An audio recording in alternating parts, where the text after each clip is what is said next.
Hi, welcome to 10 by 6. Hey, Mike. How are you doing, How mate? are Good. you? Aye, good. Very well. Fantastic. Special guest today, Mike from Milk the Cow podcast. And we're going to be talking about escaping the cage. That Indeed. means, I'll set the context.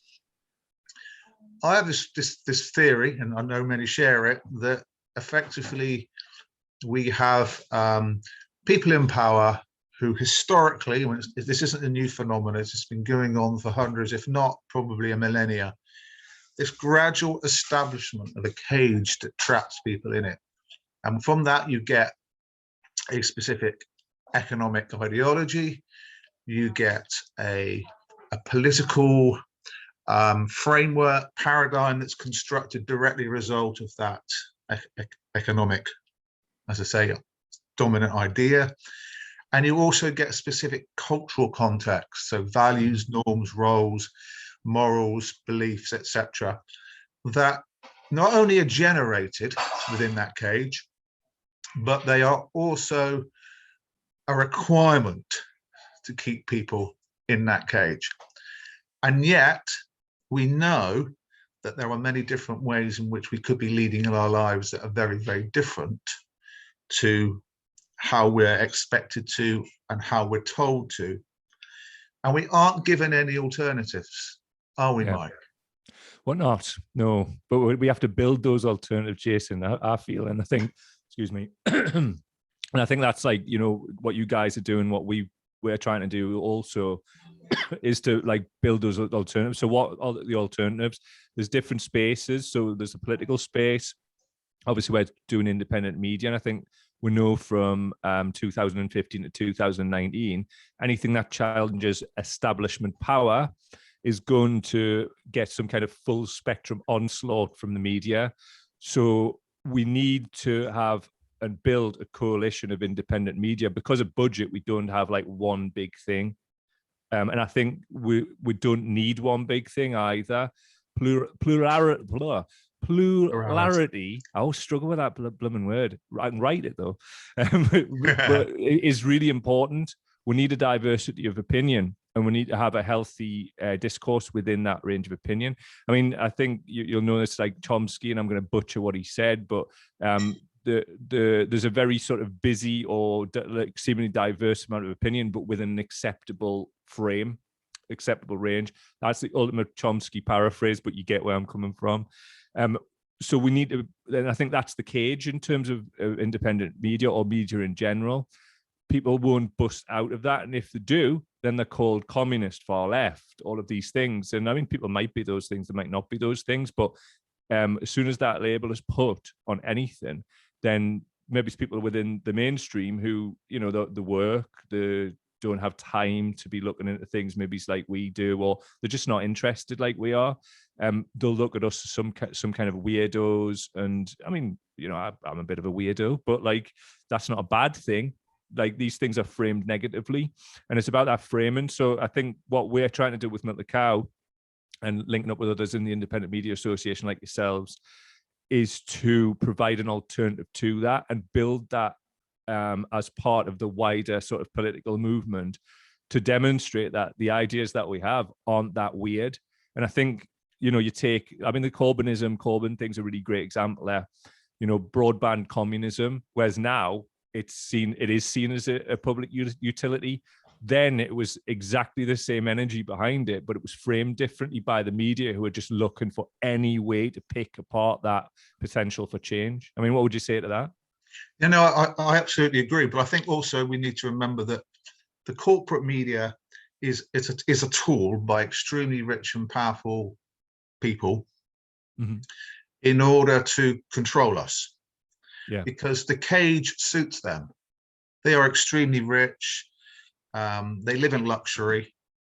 As we've seen this week with Prince Andrew, money and privilege buys you freedom from justice that everybody else has to experience.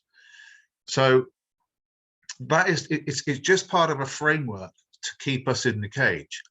I think ultimately what we need to be thinking about is, why would we want to stay in the cage when our lives have become dictated by having to work. In other words, it's a government dictum that you can only get support if you have a reason that they believe to be legitimate for us not to work. So in terms of being able to just get by, it's dictated by our government. It's not dictated by the individual. And then we come home, and for a lot of people, it's just about sitting on the settee or in a seat, staring at an image in the corner that, again, we haven't determined. It's, again, big corporations that are deciding the programming that we're getting, the content of the news. So basically, we've been told, it's sold this lie that we should become more individualistic, take more responsibility, have more personal freedom. And yet, actually, all the choices that we get to select have been determined elsewhere. So that isn't freedom. It's freedom to choose somebody else's product. That is it. So there's got to be something better on the outside. I agree. There has to be, but I think we're coming out of a phase of mourning, because a lot of the problems that, like, people, like, I always take the view, right? What are we doing, and who's it for? So for us, it's for the millions of people that are living in poverty. If these things don't have a solution for them, then there's the space where we have to sort of build something. And I mean, I don't know if you saw, like, recently, like, Keir Starmer was being interviewed about Coventry and the bin strikes, and he like spat the word Coventry out, and it was that whole London, like, Coventry. Like, look, like, what's wrong with Coventry? I know people from Coventry; they're lovely people. Like, in terms of culture, like, Coventry's like contributed so much. There's so much to celebrate about Coventry and the people of Coventry, but it's that kind of like, well, anything outside of London, it's not worth thinking about. And we know that only too well in the northeast of England. You know, I'm from a mining family, so, you know, I'm stridently like anti-Thatcher. We developed a class consciousness. One of my early memories was putting food on the doorstep of a family in the same street, because the family were mining family, and they were too proud to take any what they considered to be charity. So I would be nipping through the hedge, leaving it then, and sneaking off. So that, like, politicizes you as a young child, doesn't it? It's your lived experience. So what we're trying to do is look at what the gaps are. Clearly, the media is not fit for purpose. It's supposed to be a check and a balance on unfettered power. But you look at client journalism, the Laura Kuenssbergs and whatnot, they're asking a certain amount of what they would consider to be acceptable questions. You look at like LBC and the James O'Briens and whatever. I mean, he's writing books about like how to be always right, or whatever the hell it is, and he's wrong about a lot of things. But he's a snarky bastard with it. Sorry, can you swear on this? Sorry. Fine. All right, cool. But it's that level of snark. But he's seen as like somewhat like anti-establishment or a certain kind of person. But like where I'm from, he's seen as very, very safe. You know. He doesn't really like rock the boat too much. Anything that like moves away from the center, he'll attack that and like basically push people towards the right, and then complain that Boris Johnson's prime minister. It's like, hold on a minute, mate, you contributed to that. Like, you look at where I'm from, the so-called Red Wall, like Brexit and whatever was a huge, huge issue, and people, you know, I mean, they were like had their minds warped by the same media, and they for them Brexit vote and leave was a protest vote. Now people from outside of those areas find that so hard to believe, and then it's more snark, and it's this whole spell checker racist thing. They don't want to like do anything other than go spell that wrong, comma in the wrong place there, mate. Ha ha ha ha. Well, that's a contributory factor towards a Tory government coming, because what Boris Johnson's very good at is sort of like putting out this fake positive message and pretending that he's somewhat anti-establishment. It's a version of Trumpism. like Britain Trump. Then that really did play well because he made himself into a cartoon character, and almost like people were voting on personality. If you dovetail that with somebody like Corbyn, who genuinely gave a shit about people like us from council estates and whatnot, but if you call him like a communist and all of the things that we know he was called, you put those two together and it became the perfect storm. And Brexit was the thing that moved it. There's constituency called Blythe, which is on the northeast coast, and one further inland in the north of County Durham, northwest Durham. Those have got Tory MPs now. My grandfather will be spinning like a centrifuge in his grave, unable to believe in these former coal fields they now have Tory MPs. The Durham Miners Gala, it's this huge thing. It's a sort of very much a celebration of the left. That constituency now has a Tory MP. We've got to work with where we are actually at now and seek to get into those communities. So we're talking about like how to break out of the cage. We need to go back to sort of work going into communities.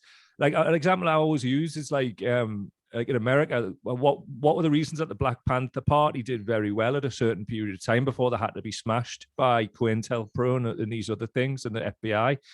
They did breakfast clubs, really simple things, but they actually like met a need and fed people before they went to school, young kids and the wider community.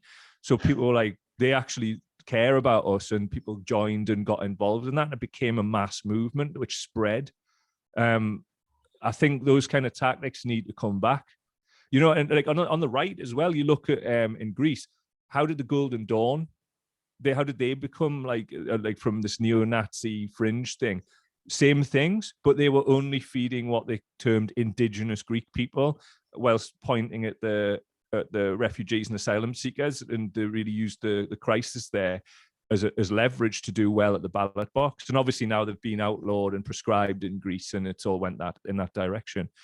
But there's lessons to be learned from both the right and the left and how they're working on it. So in terms of what we're doing now, we need to build an alternative media, and we'll have to use corporate platforms. We're using one now. But I think longer term, we have to build our own platform. So we can't be done by algorithms. I mean, I've said this on our show, but I'll say it here, just an example. We had, before the 2017 election, Milk the Cow, something like 20 to 30 million in the week before. That was our reach, the people that we were reaching. We got a spurious ban before the 2019 election, where I was given a warning for something that I could prove was like, you know, a true thing that I'd written about. It wasn't even on a podcast. It was just something I'd wrote about on our Facebook page, something to do with Russian bots. And they only give us the ban 2 weeks out from when the polls closed, and it ended at 5 minutes past 10, and the polls closed at 10 on polling day. So our reach went from millions to zero. So that seems targeted. And I think we're leaving ourselves open by just using these corporate platforms, but at the moment we have to use them. I mean, what do you think? I think what we tend to do, Mike, is we tend to be reactive to the way in which the system pulls us. Yeah. Effectively, we're constantly firefighting the things that they are constructing for us to firefight. So we become distracted from actually achieving anything real. Yeah. I mean, you said about us having to react to what is now, so to speak. But I don't know if you've read this, but if you read the Ragged Trousers Philanthropists, which is an absolutely wonderful book, published in the early part of the 20th century, and it's sort of reflecting that time at the end of the 19th century going into the early 20th century. That was before we had universal suffrage, so before we had one person, one vote. And the only people that could really vote were landowners. Yeah. So what you had was a system by which the artisans, the working classes, as Marx would call them, the proletariat, far too many of them were deferential to the local landowner. So they would work Monday morning until Saturday lunchtime, and then they would have Saturday lunchtime and Sunday off. Sunday was supposed to be the time when you went to the church and rested. And the Saturday afternoon, they usually piled into the pub on the way home, or they went to some event in the locality. But ultimately, you talk to these people on a day-to-day basis, and they would slap you down if you attack the local landowner. The local landowner who was exploiting you to the hilt and had no interest in you other than a unit of production, effectively. Yeah. So nothing's changed in the 120 odd years since Ragged Trouser Philanthropist was writing about, apart from the fact that we now have universal suffrage. We have become more sophisticated in the fact that we have so much more information being piled at us. And yet we still have Tory MPs being voted into areas that, people who were contemplating rationally and looking at all of the factors would never guess. And the idea that it's because people responding through the referendum vote as a protest vote, and yet they were protesting by effectively saying that all of their ills on a day-to-day basis were not the fault of the Tory MPs or the establishment. They were the effect of some corporate institution that wasn't even on our shores. Yeah. And that by saying we no longer want to be part of your club, all their problems would be resolved. And yet anybody with any nous beforehand knew that that was never going to happen, because all the problems that have existed in this country go back centuries. They have been catalogued for centuries, and yet our membership of the European Union, good or bad, well, that's not for me to say, is only just over about 45 years old. Mm-hmm. So it makes absolutely no sense unless, as you said earlier, the corporate media pummel, lie after lie. So then what we have to do is we have to analyze this. We have to say that when these people are saying that they're making a protest vote, and then they vote for the Tories, it's an absolute oxymoron. It makes absolutely no rational sense in terms of making their lives on the day-to-day basis tangibly better. So in other words, they are the victims, as they've always been, of a massive con.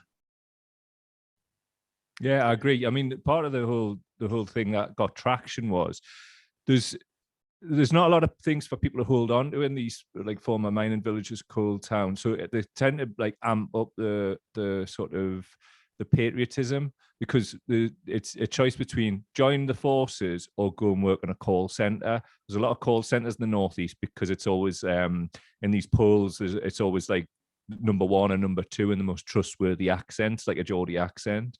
So we've got like the call centers and jobs which like aren't really careers to match up to the heavy industry before, they've like replaced that, but it also replaced like trade unionism and like the community, because people don't really know the people next door anymore. So within that context, historically, you've got sons, daughters, uncles, aunts joining the forces. So there's already that like sort of like the flag and the country thing that's come in. And it was, I remember, like I'm like coming up to 45 now. I remember when I was younger, it was never really like that. If somebody had like a flag up, like, they were seen as the weird one who was probably a fascist, you know. But that's all changed now, and that's like back to Thatcherism. They knew they had to smash the unions because they could never gain traction across the country unless they did that. And that was something that, you know, goes back to the 74 strike where the miners won. She was the Minister for State at the time, responsible for it, and she always took that personally, and she always vowed if she ever became Prime Minister, she would smash the unions. And, you know, rightly or wrongly, she was very effective at that. So that goes back decades, like you say.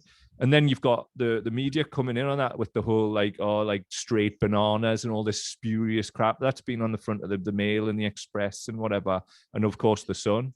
And I think they're having a less of an impact now, but it's then went into like Facebook Britain first. Do you remember that time when Facebook was like the Wild West?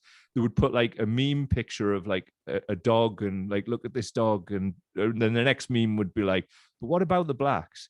But like they wouldn't couch it in like those particular terms. They would say it quietly, but we are like, anybody who's paying attention knew what they meant. But that chipped away at it too, and it was like, you might be living in poverty, but it's their fault over there. And we were trying like on the ground, but you can't compete with them, like all of this proliferation of memes. Obviously they got banned eventually, Britain first, but the work was done, you know. And Yes. the right have been incredibly good at speaking in simple language and reaching people by, because what like you were talking about calls to action. What's one of the motivating factors? Outrage. Outrage is one of the things that'll get people to click and share, and then that goes to their friends list, and then they'll share it, and then that's virality, isn't it? So the right are brilliant at creating outrage. Us on the left, we're not, because we tend to not want to like create outrage, anything that isn't directed at the government. But Boris Johnson's been very good at wrapping himself in the flag. So if you look at sort of like Jungian symbolism, like Carl Jung, the flag has become something other than what it was before, where we were having more of a conversation when it was the NF wrapping themselves in it in the 70s. You know, the left were a lot stronger through the trade unions and whatnot. So do you think like trade unionism, especially with Sharon Graham, since she's been elected, they seem to be on the rise? Because one of the reasons why trade unionism like dropped off where I'm from was because they were seen as not doing very much but taking your subs. So it seems to be now that they're getting a lot of wins. Like on our live stream every week, we're always putting up like the GMB have won this, Unite's won this, you know. They seem to be getting wins. And it links to that thing I said about Starmer. He, within that interview, said that like it's almost as if he feels like Labour controls the trade unions. And he said in a couple of sentences two things which could like really dismantle sort of like his persona, because that's what I feel it is. I don't think he is what he claims to be. I mean, he wasn't named after Keir Hardie, by the way. He said that in 2015, but yet he's stayed silent and allowed that to proliferate, you know. It's image management, and Boris Johnson's been bloody brilliant at it. They've got Linton Crosby involved, the founder of the dead cat theory now. It's basically their new Dominic Cummings type character. They're great at that kind of optics stuff. Starmer has brought in Mandelson, who, you know, like, what are one of the things, I don't know what it's like where you are from, and I know I'm talking a lot, but I'm trying to get a lot out, where there's a lot of like sort of pedophile hunter groups and things like that in the Northeast, like Dark Justice. We did a live stage show with them, like, you know, they were masked up and whatever. That gets about, and that outrage gets shared quite a lot. So Mandelson's pictures with like the most famous global nonce ever in Epstein, you know. And then you've got this whole thing which Boris Johnson was aware of in Linton Crosby's first week. It was like, throw a dead cat on the table. They're talking about these parties, call him like a nonce enabler. When he was director of public prosecution, Starmer, call him that. What are people talking about now in WhatsApp groups, things like that? They're talking about that. And what a lot of people don't realize, because they're probably not from the Northeast, Mandelson used to be the Hartlepool MP for a long time.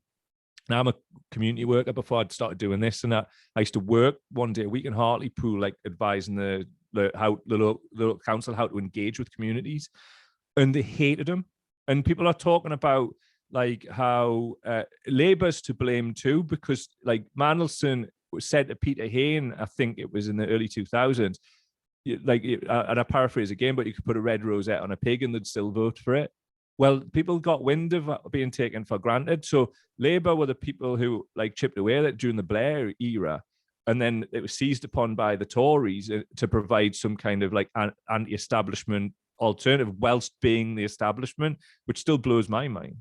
So, I mean, I think that's like a kind of potted history. There's a lot more. We could talk for hours on this. Yes, but in terms of why the Red Wall went the way it did, that's a basic précis of it from lived experience, you know? Yeah, but it also went that way it did because of the Sun, the Mirror, the Express, the Telegraph, the Mail, the BBC, ITN, even in some respects, Channel 4. And now we've got GB News, obviously. Oh, God, yeah. Wrapping up with GBBs, as I call it. Angela Rippon apparently was guest presenting this morning. So she's a blast from people, a lot of older people's past. Indeed, yeah. In terms of being a BBC News presenter. So it's just, you feed people offal to the point where they only ever want offal. Yeah. And then it's easy for the right to take advantage of it because it's just not sophisticated. It might be sophisticated in its methodologies, but as ideologies, as philosophies, as doctrines, as thought processes, as ideas, it really isn't sophisticated. It really is just a soup that if you looked at it, you'd think that a herd of cows and a whole load of pigs just squatted and dumped everything they had in their innards in it, swirled it up, and then put it in a bowl and you give it to the people. It really is that bad. And yet, the reason is, it's not just the corporate media, it's our education system. Our education system is designed so that most people go into low-paid, low-skilled jobs, if that's what the economy demands. It's not designed to set us free. It's designed to ensure that we're even more trapped within the cage. And therefore, it's understandable that the left cannot get their voice over, because whatever the left is, because the left is much, much more sophisticated, much, much more complex, because you have to deconstruct what is, i.e. capitalism, neoliberalism, fascism, autocracy, etc. You have to deconstruct all that, and it's not simple. No. And then you have to come up with a solution or solutions. And again, if you're looking at the problem from a whole range of different angles, you're going to come up with different solutions depending upon your background, your social conditioning, as to what is best way forward. Which therefore means, I don't know if you remember it as a kid, but battling tops. You have the cotton reel, and you have 4 people, and they pull hard on the cotton reel, and the things would spin out into the middle until the last one was left standing. Mm-hmm. That isn't how we should be focusing and organizing for an alternative and escape from the cage, by knocking us all each other out, and then the last one's left standing, because that's just an ego-driven product that is just as bad as what the right are doing to people, millions of people, on a day-by-day basis. Absolutely. And it ties in what I said about the whole spell checker racist thing. Firstly, calling people racist because they're maybe exploring things in real time, and then pointing at the fact of they did get a subpar education. Yes, we didn't get the funding in the Northeast that other areas got. I'm not saying that's a north-south thing. I think there's areas of the South who are in exactly the same position, Absolutely. But it's not talked about in the same way, is it? Absolutely. I mean, our guiding principle with Milk the Cow is, right? My co-host Alice Wolfe, somebody she knows, says, look, I know I can come and ask you this, but because I don't know, what is Palestine? Not as a, as a, they didn't know it was a place, and that's the level that we have to be mindful of. So a lot of these explainer things that we're doing, we've done one recently. So what is the climate crisis? And we'll ask the scientists to break it down into simple terms. You things like your spinning top analogy. The one of them was the Holocene. So that's the temperature in the middle of the porridge. So the hot, the cold, the just right. Holocene's just right, but we're oscillating between too cold and too hot. So that's kind of how he described the climate emergency. Yeah. And these are the things that we need to be mindful of. Are we accessible? Are we just navel gazing and talking about 200-year-old tomes which aren't feeding people now? Theory's great. And we always should look to know our history, but that's not really speaking to people in the language that they understand now. And I know this from two decades of being a community worker, but I also know this from being born, grown up on a council estate too. Like I'm of that too, but I kind of like got out of there and you know, I took it upon myself to teach myself. I told this story on a show recently, but like at school, like when I was about 13, 14, I always did quite well. But then I got bullied and called the professor and all that. So I changed my persona completely. I got into rave, started taking LSD, like sacked the whole school thing off. So like fast forward to when I was 17, I left. I was just sitting there and I was just like, right, I've left school now. I went and bought a copy of The Guardian. I had a dictionary and a thesaurus, and I went through it. In the first edition that I read, I didn't understand half of it. Didn't have a clue what words they were using, but I would get the dictionary and I would work it out, and I taught myself. And I got my qualifications later in life because I just simply didn't have the confidence. We're kind of like conditioned to think that's not for people like us. So I think in terms of our solutions, we need to like breed confidence and a positive message into our communities, and we do that by getting on the ground and actually these things like the breakfast clubs and feeding people, you know, and because that's also, where I'd also say at this point though, there needs to be a campaign, and this is the really, really, really difficult bit. Needs to be a strategy to get the kids and the parents to refuse to go to school. That will upset the apple cart like nothing else.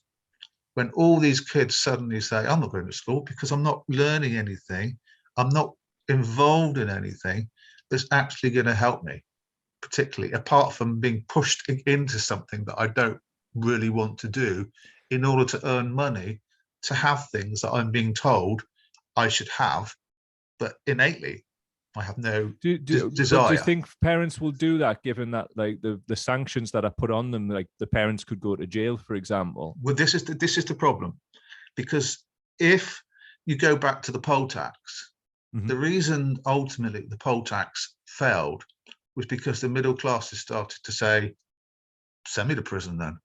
I'm not paying it. Right? The working classes do it. They just send you off a week in prison, whatever, you're ostracized or you're perceived whatever, but effectively the Tories don't care.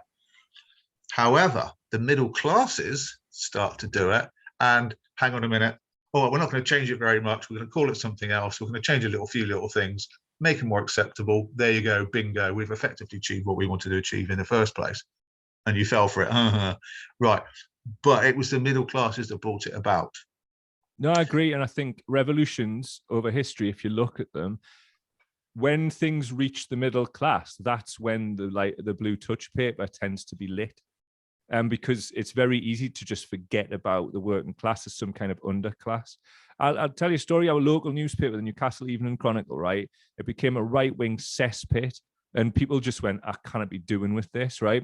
So like just in the last week, when the Can't Pay, Won't Pay People's Assembly marches were happening, before those marches, the issues were being discussed in Evening Chronicle articles. And I was very surprised. There was very little, it's asylum seekers, it's this, it's that. Everybody had turned on the government. But when there was an article on a few days later on the march in Newcastle, it was just absolutely, look at these communists. And because there was literally and this is something which is like people on the left might not want to hear, but it's a fact where we're from. There was Young Communist League banners, there was Palestine flags, Venezuela, and you know, all things that like have merit, whatever. But to the eyes of the people in those comments, it was just another bunch of bloody commies, right? So I think it's the aesthetic of protest needs to change too. We could do with leaving the flags at home for a bit, because it's low-hanging fruit for these idiots in the comment section, which are influencers. And I've seen them the same names from like years and years. It's only a certain amount of people, but the online right are really good at like having WhatsApp groups going, here's a link, get yourselves on there, and you see the comments of the same people, and the left have ceded the ground and they just let them get on with it. So if I could say two things from a protest standpoint, if the left could organize and actually get in there and debate without being, you can't spell, and actually talk in language that people who are viewing could understand, because it's often the thousands of people who don't comment who are the key part of it. That's what Yes. being a so-called influencer is. And the other side of it is change the aesthetic and the look and the feel of the bloody protest. It just looks like, because of all of this, like what we've talked about, what the media did, especially around Corbynism. We had Ian Lavery, he was talking on there, and they weren't his flags. But the local press was taking a picture, and it was him with like Cuba flags and Venezuela. So straight away, the online right. Sorry, I've just knocked this out here. The online right, they were quite rightly going, look at that communist. Well, he's like he's a socialist Labour MP from Wansbeck, just bordering on to Blythe, which as a Tory, his majority was cut to about 800, and before that, it was like thousands before the last election. So the way he's being framed there could lose him his seat, like next time. So people need to get a bit cleverer without being like, impenetrable in the language that are being used. And I think strategically and tactically, the left leaves a lot to be bloody desired.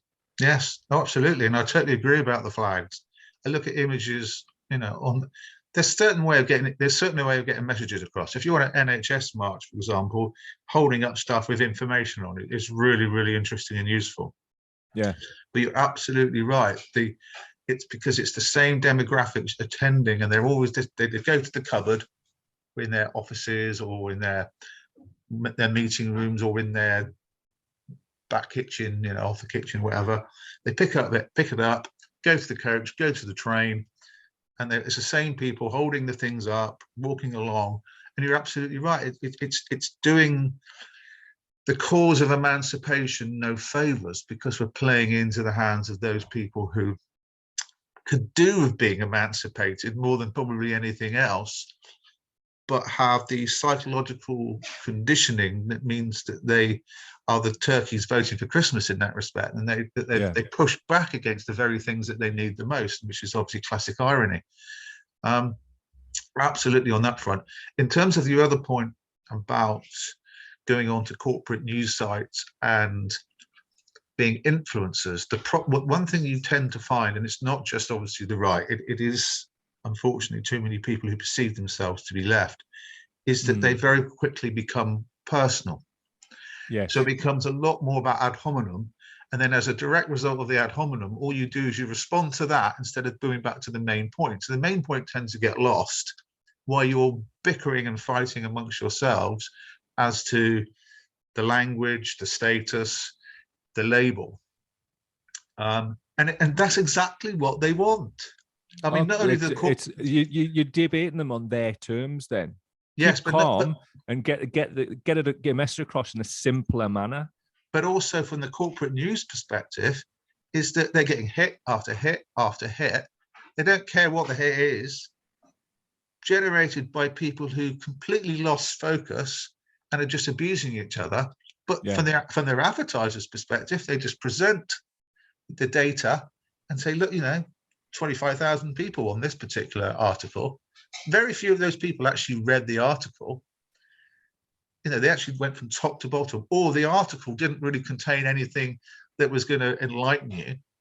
Yes. It's a trigger. The journalist writer is triggers in order to get people all worked up and frothing, instead of emancipating us democratically with knowledge and information. Oh, you're quite right. I mean, I think we both view it from the same lens. And journalism, I wouldn't say it's quite dead, because, there's like an independent media is springing up into the breach. But I mean, obviously, we don't have the funding that these corporate media do have, and also we don't have the sort of the brand name for people to go there as the news source. And I think that's one of the things we can do if we're looking at solutions. We can look to broaden that out, look to build the funding. And I think there's opportunities, like, the right are attacking the BBC, but there's opportunities for us, because I actually agree with them on the BBC News thing, whereas I really like Six Music, which is another arm of the BBC, but I could do without that and listen to Soho Radio, which is an independent one, which does pretty much the same thing. So maybe, like, I haven't paid a TV license for many years. I don't watch the TV, but that's just me. Got to be over a decade. So that money, I'll maybe give a few quid here and there per month to like independent media, like practice what you preach in it. Yes, So exactly. those are opportunities for us to have a look at and explore. But we have to have a range of opinion. It can't just be left-wing navel gazing on these platforms. And it's like, we've talked about like what Milk the Cow does. We'll come at it from a cultural lens as well. I mean, we did an explainer on Milk the Cow, and I'll say him again. We'll come out the rave scene. It's very accessible. We do gigs, promote events, theatre shows, live podcasts, and it's like it's fun. We have crack jokes, we have a laugh, and I think that's why it's done well, because it's a fun night out as well as like something that you can listen to the podcast. You can now watch one video as well. We've started a YouTube channel. Yeah. I think that's why it does well. I think when things are like navel gazing, boring, lots of big words being used, it's people are just like, oh, I can't be arsed with this. They haven't got time for it. So No. I think that we've got to really use this opportunity, because of, from a political standpoint, 2019 was a big loss, and then we're into the pandemic. I'm done with mourning. I'm done with being gutted. I'm very much about right, let's work with what we've got and build from this basis, be it politically, which I do think we need a new party, a new mass party of the left, and also from the media side. I'm focusing on those two things in terms of solutions and looking for them and trying to link up with people who, maybe don't feel exactly the same, but we've got the general same energy and we want to push forward in good faith, Yeah, and I know we've had this discussion before about the construction of a new political party, and I'm very much of the belief that if a bit like the vote, if Westminster could solve anything for the major populace, they'd get rid of it, because that's not what it's there for. And I think what we've seen with the Labour Party is historically it had became obsessed after the 1920s with getting elected. So instead of being about uniting the working class so that the working class could have a much, much, much better life free of the chains, it became about getting people in place that would fit and suit, and the establishment would allow to have power every so often. And that's what it became. Obviously we had the consensus politics post 1945. So you have Wilson and Callaghan as prime ministers, but they weren't really saying an awful lot that was different to, the Conservative prime ministers, whether it be, Churchill in 51 or the Earl of Stockton a bit later and etc. And then you have Blair, of course, and Blair was perceived, and even a quote from Margaret Thatcher, that he was her biggest success.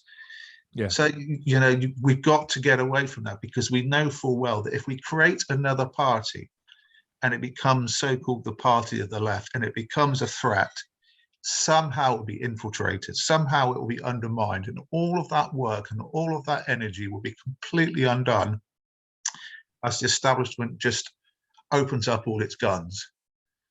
So we have to find another solution. And just to finish off today, I think what we need to be doing is coming up with an alternative so that we can blow a hole in the bars of the cage, and people will be told through word of mouth that the alternative is going to be one hell of a lot better than what they're currently experiencing.